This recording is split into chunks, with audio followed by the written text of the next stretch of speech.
આજ રોજ રાત્રિના 2 વાગ્યે એવા સમાચાર આવ્યા મને ફોનથી કે ખંભાળિયા ગેટ વિસ્તારમાં રાજકોટ નાગરિક બેંકની સામે આગ લાગી છે ને કંઈક ફટાકડા ફૂટ્યા એના કારણે આગ લાગી છે. એથી તાત્કાલિક હું અહીંયા આવ્યો અને મેં જોયું તો આગ ધીમે ધીમે વિકરાળ સ્વરૂપ લઈ રહી હતી.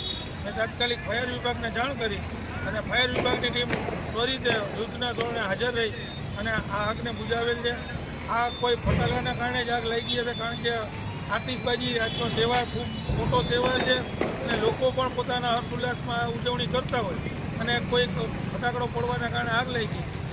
નસીબ જો કે કોઈ જાનહાની થઈ નથી અને ઉપર બધો ભોગારનો માલ જ હતો, જેથી કોઈ દુકાનદારને પણ જાજુ નુકસાન આવેલ નથી અને આજના આવા પાવન પ્રસંગે કંઈ નુકસાની નથી થઈ.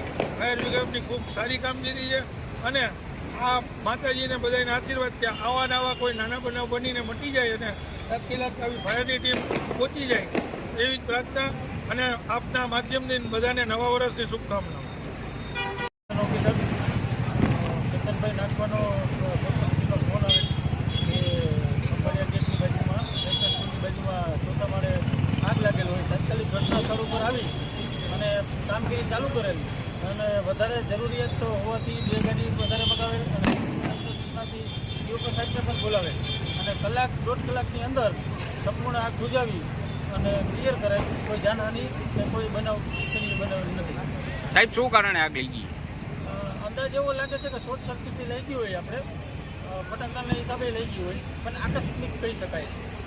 સાહેબ, કઈ નુકસાન અંદાજે કેટલા અંદર જે મટીરિયલ કે જે વસ્તુ હતી એ બધી બળીને ખાક થઈ ગઈ છે.